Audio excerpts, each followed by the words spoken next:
শর্জি ব্ল্যাকহার্টের বিষয় বলবো। আর আপনারা জানেন ডাব্লিউডাব্লিউ অনেক সুপারস্টারকে রিলিজ করেছে, সেখানে ব্রন স্ট্রোম্যান আছে, ডেকোটা আছে এবং অনেকেই ছিল যাদেরকে রিলিজ করা হয়েছে। আর শর্জি ব্ল্যাকহার্ট কি ডাব্লিউডাব্লিউ থেকে রিলিজ হয়েছে? এটার অ্যান্সার হচ্ছে ইয়েস। এক কথায় বলতে পারি সে ডাব্লিউডাব্লিউ থেকে বেরি হয়ে গিয়েছে, বাট তাকে রিলিজ করা হয়নি। ডাব্লিউডাব্লিউ তাকে তাদের ওয়েবসাইট থেকে সরিয়ে তাদের অ্যালুমিনি ওয়েবসাইটে দিয়ে দিয়েছে এবং ইনফর্ম করা হচ্ছে শর্জি was inform by WW that they will not be renewing her contract which is coming up soon. এখানে বলা হচ্ছে ডাব্লিউডাব্লিউ ইনফর্ম করে দিয়েছে শর্জি ব্ল্যাকহার্টকে তার কন্ট্রাক্টটা আর রিনিউ করবে না ডাব্লিউডাব্লিউ এবং তার কন্ট্রাক্টটা খুবই তাড়াতাড়ি শেষ হবে। আর যখন তার কন্ট্রাক্টটা শেষ হবে সে ডাব্লিউডাব্লিউ থেকে চলে যাবে। আর ডাব্লিউডাব্লিউ যেহেতু তাকে বলে দিয়েছে, এক কথায় তো রিলিজই হয়ে গেল। আর ডাব্লিউডাব্লিউ অনেক সুপারস্টারদের রিলিজ করেছে, কেন করেছে সবকিছু নিয়ে বলবো। আর টিকেও নিয়ে অনেক প্রবলেম হয়েছে, আপনারা পুরো ভিডিওটা দেখবেন। আর দেরি না করে চলুন শুরু করা যাক। Hello viewers, welcome to Rachel Bangla BD. প্রথমেই এজে স্টাইলের বিষয় বলবো। আর এজে স্টাইল টুইটারে হাঙ্গামা তৈরি করেছে। আর এটা এজে স্টাইল করেনি, কারণ এজে স্টাইলের টুইটার অ্যাকাউন্ট হ্যাক হয়ে গিয়েছে। আর হ্যাক করার পর হ্যাকার অনেক উল্টাপাল্টা টুইট করেছে এবং টুইটগুলো কি সেগুলো তো আপনাদের বলতে পারবো না, বাট এখানে আমি দিয়ে দিচ্ছি, আপনারা একটু দেখবেন। এখানে আপনারা দেখতে পাচ্ছেন এজে স্টাইলের যে টুইটার, সেখানে কি টুইট করা হয়েছে।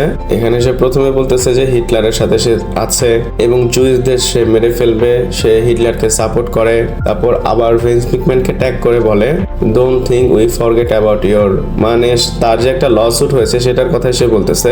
আর এটার উপর জর্ডান গ্রেস কমেন্টও করেছে। আর জর্ডান গ্রেসকে সে এইভাবে রিপ্লাই করেছে শ্যাট আপ এফ, মানে যাই বলেছে আপনারা তো দেখতেই পাচ্ছেন। বাট পরে গিয়ে এজে স্টাইল এই জিনিসটাকে ক্ল্যারিফাই করেছে আর সে তার ইনস্টাগ্রামে লাইভে গিয়ে এই ভিডিওটা পোস্ট করেছে। আর এজে স্টাইলের এই অ্যাকাউন্টটা আন্ডার কন্ট্রোলে এসেছে আর বাকি যত টুইট ছিল সবকিছু ডিলিট হয়ে গিয়েছে। আর আপনারা যারা এজে স্টাইলকে ফলো করেন আপনারা তো এজে স্টাইলের এই লাইভটা দেখেছেন। আর এটার উপর আপনাদের কেমন টেক আমাকে কমেন্ট করে জানাবেন। এরপর সিএম পাঙ্কের বিষয় বলবো। আর সিএম পাঙ্ক টিজ করেছে সে রেসেলমেনিয়া নাইট 2 এর মেইন ইভেন্ট করবে। আর সে যদি মেইন ইভেন্ট করে তার এগেইনস্টে ম্যাচ হবে কোডি রোডসের। তাকে যখন রেসেলমেনিয়া নাইট 2 এর মেইন ইভেন্টের কথা বলা হয়েছিল সে বলে যে আমি নিজেকে প্রুফ করতে চাই এবং সে দেখাতে চায় যে সে মেইন ইভেন্টের জন্যই তৈরি হয়েছে। আর আপনাদের এটাও বলে দেই কোডি রোডস নাইট 2 এর মেইন ইভেন্ট করার আগে এইভাবেই টিজ করেছিল। আর সিএম পাঙ্কও সেম জিনিসটা বলল। আর সিএম পাঙ্ক এটা তার ইনস্টাগ্রামে লাইভে বলেছে, দেখি এরপরের রেসেলমেনিয়াতে সে মেইন ইভেন্ট করতে পারে কিনা। এরপর ব্যাকল্যাশের বিষয় বলবো এবং সেই ব্যাকল্যাশের টিকিট কেমন সেল হচ্ছে চলুন দেখে নিই। এখানে আপনারা দেখতে পাচ্ছেন অ্যাভেলেবেল টিকিট আছে 1343টি, কারেন্ট সেটআপ হচ্ছে 16640টি, টিকিট ডিস্ট্রিবিউট হয়েছে 15297টি। আর 8 দিনের মধ্যে ডাব্লিউডাব্লিউ 764টি টিকিট সেল করেছে। আমার মনে হয় বাকি যে কটা টিকিট আছে সবগুলো বিক্রি হয়ে যাবে। এখানে ম্যাচ হবে জন সিনা ভার্সেস র্যান্ডি অর্টন আন্ডারস্পিডেড চ্যাম্পিয়নশিপের জন্য। অবশ্যই ফ্যানরা দেখতে আসবে। আপনারা কি মনে করেন আমাকে কমেন্ট করে জানাবেন। এরপর ব্রন স্ট্রোম্যানের বিষয় বলবো। আর আপনারা জানেন ব্রন স্ট্রোম্যানকে ডাব্লিউডাব্লিউ রিলিজ করেছে, এটা একবার না কয়েকবার করা হয়েছে। প্রথমে নিয়ে আসলো, রিলিজ করলো, দেন আবার নিয়ে আসলো, আবার রিলিজ করে দিল এবং তাকে রিলিজ কেন করা হয়েছে সেটার আপডেট এসেছে। আর এটা ডেভ মেডিসন দিয়েছে এবং এখানে আপনারা দেখতে পাচ্ছেন রেসলিং অবজারভার রেডিওতে ডেভ মেডিসন বলে ব্রন স্ট্রোম্যানের রিলিজের পিছনে একটা মেইন রিজন হচ্ছে তার স্যালারি। আর আপনারা জানেন ব্রন স্ট্রোম্যানের স্যালারি অনেক বেশি ছিল আর ডাব্লিউডাব্লিউ মনে করতেছিল ব্রন স্ট্রোম্যানকে যেভাবে স্যালারি দেওয়া হচ্ছে সেইভাবে ইউজ করা হচ্ছে না এবং তারা মনে করছে ফালতু টাকা ব্রন স্ট্রোম্যানকে দেওয়া হচ্ছে, এর জন্য তারা রিলিজ করে দিল। এছাড়াও আপনাদের বলে দেই বাকি যে ট্যালেন্টগুলো রিলিজ হয়েছে তারা এজ এবং স্যালারির কারণে রিলিজ হয়েছে। বাট যদি এজের জন্য রিলিজ হয় তাহলে কিন্তু ডেকোটা কাই, কোরা জেড এরা তো ইয়াং, তাহলে কোন সূত্রে তারা বলে যে বয়স বেশি এর জন্য রিলিজ করা হয়েছে? আমি বুঝতেছি না ডাব্লিউডাব্লিউতে কি চলতেছে। এবং আরো এক্সপোজ করা হয়েছে ডাব্লিউডাব্লিউকে এবং টিকোকে, সবকিছু আপনাদের বলবো। পুরো ভিডিওটা আপনারা দেখবেন এবং এখনো যারা ভিডিও দেখতেছেন লাইক করবেন এবং চ্যানেলটাকে সাবস্ক্রাইব করবেন। এরপর ডেকোটাকের বিষয় বলবো। আর ডেকোটাকে আপনারা এইডাব্লিউতে দেখতে পারেন।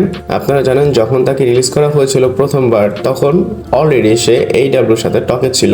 আর এইবার তো সাশা ব্যাংকস আছে, সাশা ব্যাংকস হচ্ছে তার বস মানে সিইও। ডেকোটাকাই হয়তো সামনে এইডাব্লিউতে যাবে। আর আপনারা যদি দেখেন ডেকোটাকাই কিন্তু এইডাব্লিউর জন্য ভালো একটা ট্যালেন্ট, সেখানে গিয়ে ভালো কাজ করতে পারবে। এইডাব্লিউ থাকাতে একটা জিনিস ভালো হয়েছে, ডাব্লিউডাব্লিউ থেকে বের হলে আগে তো সবাই ইন্ডি প্রমোশনে যেত, এখন এইডাব্লিউর মতো বড় একটা কোম্পানিতে যায়। আর এইডাব্লিউ যেমন টাকা দেয় ডাব্লিউডাব্লিউ টাকা দেয়, কিন্তু ডাব্লিউডাব্লিউ টিকের কারণে হিসাবটা বেশি করে, বাট এইডাব্লিউ ওই হিসাবটা করে না। এরপর পল হেমেনের বিষয় বলবো। আর পল হেমেন সোলো সিকাকে অনেক বেশি প্রেস করেছে। আর কেন প্রেস করেছে এখানে আপনারা দেখতে পাচ্ছেন। আর স্যাক রেসলিং এর সাথে কথা বলার সময় পল হেমেন সোলো সিকাকে প্রেস করেছে। এখানে পল হেমেন বলেছে সোলো সিকা অনেক বেশি ইমপ্রুভ করেছে নিজেকে এবং এর আগের বছরের সবচেয়ে ইমপ্রুভ পারফর্মার হচ্ছে সোলো সিকা। আর সত্য বলতে আমি পল হেমেনের কথায় ডিসএগ্রি করব না। পল হেমেন যেটা বলেছে সেটা ঠিক। রেসলম্যানিয়া 40 থেকে রেসলম্যানিয়া 41 পর্যন্ত সোলো সিকা নিজেকে ইমপ্রুভ করেছে। বাট যত যাই হোক সোলো সিকাকে ওইভাবে ডাব্লিউডাব্লিউ দেখাচ্ছে না বা বুকিং করছে না। আমার মনে হচ্ছে আস্তে আস্তে সোলো সিকা তার লাইন থেকে সরে যাবে। আপনাদের কি মনে হয় আমাকে কমেন্ট করে জানাবেন। এরপর স্যাটারডে নাইট মেইন ইভেন্টের বিষয় বলবো এবং মে মাসের 24 তারিখে স্যাটারডে নাইট মেইন ইভেন্ট হবে এবং সেটার টিকিট সেলস কেমন আপনাদের বলি। এখানে আপনারা দেখতে পাচ্ছেন কারেন্ট সেটআপ হচ্ছে 9760, অ্যাভেলেবল টিকিট আছে 408 এবং কারেন্ট ডিস্ট্রিবিউট হয়েছে 9222 টিকিটস। 9760 টিকিটের মধ্যে 9222টি টিকিট বিক্রি হয়ে গিয়েছে এবং টিকিট বাকি আছে মাত্র 408টি। এই ইভেন্ট হবে মে মাসের 24 তারিখে। আমরা 25 তারিখে দেখতে পারবো। আর এটা বলতে পারি এই ইভেন্ট একদম সোল্ড আউট হবে। এরপর অ্যালবার্টো দেল রিওর বিষয় বলবো। আর সে কি রিটার্ন করতেছে বা আসতেছে? অ্যান্সার হচ্ছে ইয়েস। আপনারা জানেন ট্রিপল এর সাথে ডাব্লিউডাব্লিউ পার্টনারশিপ অথবা ট্রিপল এ কে কিনেই নিয়েছে। আর এটার কারণে অটোমেটিকলি অ্যালবার্টো দেল রিও কিন্তু ট্রিপল এর পার্ট হয়ে যায়। আর এখন ডাব্লিউডাব্লিউ তাদের ওয়েবসাইটে অ্যালবার্টো দেল রিওকে নিয়ে এসেছে। আর এই লিস্টটা অ্যালুমিনি লিস্ট। আর আগে কিন্তু অ্যালুমিনিতেও ছিল না, একদম ডাব্লিউডাব্লিউ থেকে মুছেই দিয়েছিল। আর এখন তারা এই লিস্টে নিয়ে এসেছে। যেহেতু তাকে এইভাবে নিয়ে এসেছে আমার মনে হয় ডাব্লিউডাব্লিউ তাকে রিটার্ন করার জন্য কনসিডার করবে। আপনারা কি মনে করেন আমাকে কমেন্ট করে জানাবেন। এরপর ব্রক লেসনারের বিষয় বলবো। আর ব্রক লেসনারের রিটার্ন কি ডাব্লিউডাব্লিউ ব্যাকল্যাশের জন্য টিজ করতেছে? আর ব্রক লেসনার যদি রিটার্ন করে এটা ব্রক লেসনারের জন্য র্যান্ডম একটা paper view. But look what we have found. হয়তো ডাব্লিউডাব্লিউ এমন কিছু করতেছে। কিছুদিন আগে ডাব্লিউডাব্লিউ একটা ভিডিও পোস্ট করেছিল কোডি রোডস এবং ব্রক লেসনারের ম্যাচ। আর এটা ব্যাকল্যাশ 2023 সালের ম্যাচ। আমি ওইভাবে নিইনি, বাট পরে ডাব্লিউডাব্লিউ আরো একটা ম্যাচ আপলোড করেছে যেখানে জন সিনা ভার্সেস ব্রক লেসনারের ম্যাচ হয়েছিল এক্সট্রিম রুলসে।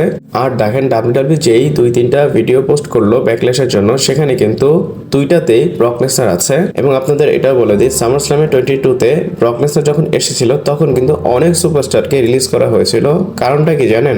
ব্রক লেসনারকে অনেক টাকা দিতে হবে। আপনারা জানেন ব্রক লেসনার একা যত টাকা নেয় রোমান রিন্সও তত টাকা নেয় না। আর এখনো দেখেন ব্রক লেসনারকে টিজ করা হচ্ছে, ওই দিক দিয়ে সুপারস্টারদের রিলিজ করা হচ্ছে। আমার মনে হয় ওই দিক দিয়ে টাকা বাঁচিয়ে এই দিকে দিবে, মানে রিলিজ করে যেই টাকাটা তারা সেভ করতেছে, বাজেট কাট করতেছে, সেটা ব্রক লেসনারকে দিবে। এবং আপনাদের এটাও বলে দিই ইউএফসিতেও কিন্তু ব্রক লেসনারের ভিডিও আপলোড করা হচ্ছে। ব্রক লেসনারের ভিডিও এমনিতে ইউএফসি আপলোড করে না। সবকিছু কিন্তু দেখেন টিকিওর হাতে। হয়তো টিকিও টিজ করতেছে ব্রক লেসনারকে। আমি এখানে 50-50 থাকবো। ব্রক লেসনার আসতে পারে নাও আসতে পারে। আপনাদের কি মনে হয় আমাকে কমেন্ট করে জানাবেন। এরপর আসেন টিকিওকে ধরি। আর আপনারা জানেন রিসেন্ট কিছু সময় ট্রিপল এইচ এবং টিকিওর এগেনস্টে অনেক কিছু বলা হচ্ছে এবং অনেক ফ্যান রাগ হয়ে আছে, স্পেশালি টিকিও এবং ডাব্লিউডাব্লিউ যেভাবে সুপারস্টারদের রিলিজ করেছে। আর রক যে ইন্টারভিউ দিয়েছিল সেটা আরো জিনিসটাকে এক্সপোজ করেছে। আর এখন হয়তো টিকিও আরো বেশি এক্সপোজ হয়ে গিয়েছে। আর যে জিনিসটা অনেক বেশি ভাইরাল হচ্ছে সেটা হয়তো টিকিও, ডাব্লিউডাব্লিউ, নিক খান, অ্যারি ম্যানুয়াল কারোর জন্যই ঠিক না। আর কি হয়েছে আমি আপনাদের বলি। আগে আপনাদের কিছু টুইট দেখাবো। আর ফ্যানরা কিন্তু বয়কট করতেছে টিকিওকে। আর এটার পিছনে রিজন কি সেটাও বলবো। আর কেন বয়কট করতেছে আপনারা এখানে টুইটটা দেখেন। এখানে বলা হচ্ছে টিকিও বলতেছে উমেন্স রেসলারদের যে তোমরা কিছু করতে পারো না, তোমরা যে কোম্পানিতে আছো এটা তোমাদের কাছে অনেক বড় একটা বিষয়।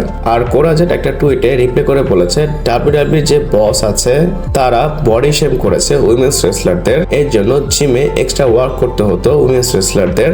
আর ডেফিনেটলি এটা কিন্তু ভালো না। এবং আপনাদের আমি কিছু রিপোর্ট দেখাই এবং এটার ব্যাখ্যা আপনাদের আমি দিব। এখানে তো আপনারা মাল্টিপল রিপোর্ট দেখতে পাচ্ছেন। আমি আপনাদের ভেঙে বলি।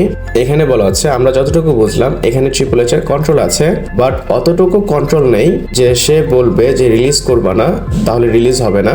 ট্রিপল এইচ এর কন্ট্রোল আছে, বাট ট্রিপল এইচ আটকাতে পারে না। সব কন্ট্রোল হচ্ছে টিকিওর কাছে। সে কাকে রিলিজ করবে কাকে রিলিজ করবে না এটা তার ব্যক্তিগত ব্যাপার। এরপরে লিস্ট হয়, তারপর সুপারস্টারদের ফায়ার করা হয় এবং এক্সপেক্ট আছে সেপ্টেম্বরের অ্যারাউন্ডে আরো ট্যালেন্ট রিলিজ হবে। এরপর বলা হচ্ছে একটা টিকিওর এক্সিকিউটিভ, আর এটা কিন্তু মেইন পার্ট। প্রথমে যেমন বললাম টিকিও উইমেন্স রেসলারদের রেসপেক্ট করে না এবং তারা মানতেছে মানে তারা বিলিভ করে উমেন্স রেসলার অথবা ফিমেলস রেসলার তারা মানি ড্র করতে পারে না টিকোয়ের জন্য, যেমন টিকিট বিক্রি করতে পারে না, ক্রাউডদের নিয়ে আসতে পারে না, মার্চেন্ডাইজ সেল করতে পারে না। আর টিকেও মনে করে উমেন্স রেসলাররা ডাব্লিউডাব্লিউতে আছে এটা তাদের খুশির ব্যাপার বা ভাগ্যের ব্যাপার। এর জন্য ডাব্লিউডাব্লিউ ড্যাকোটা কাই, শাইনা বেসলার এবং অনেক ইম্পর্টেন্ট নেম ডাব্লিউডাব্লিউ রিলিজ করে দিয়েছে। এবং আপনাদের এটাও বলে দেই, অনেক উমেন্স সুপারস্টাররা এটা মনে করতেছে সামনে গিয়ে যে এভলিউশন হওয়ার কথা ছিল সেটা হবে না। আর রিপোর্ট জানা গিয়েছিল যদি এভলিউশন হতো তাহলে এটা রেসলম্যানিয়াতে অ্যানাউন্স করা হতো। আর আমি যত যাই বলি টিকোর জন্য কোনো কিছুই ভালো হচ্ছে না, স্পেশালি রকের ইন্টারভিউ আর এখন যা চলতেছে সবকিছু নিয়ে মনে হয় টিকোকে সবাই বয়কট করবে। আর আপনাদের বলে দিই এই রিপোর্টটা যত বেশি রাইট হওয়ার চান্স আছে অত বেশি কিন্তু রং হওয়ারও চান্স আছে। এক্স্যাক্টলি বলতে পারি না এমনটাই হবে, ওটা তো সময় বলবে কোনটা সত্য কোনটা মিথ্যা। বাট এটা বলতে পারি টিকোতে যেটা হচ্ছে সেটা ঠিক না। আপনারা এটার উপর কেমন চিন্তা করেন আমাকে কমেন্ট করে জানাবেন। ভিডিওটা এই পর্যন্ত ছিল, ভালো লাগলে লাইক কমেন্ট শেয়ার সাবস্ক্রাইব করে পাশে থাকবেন। পরবর্তী ভিডিওতে আবার দেখা হচ্ছে।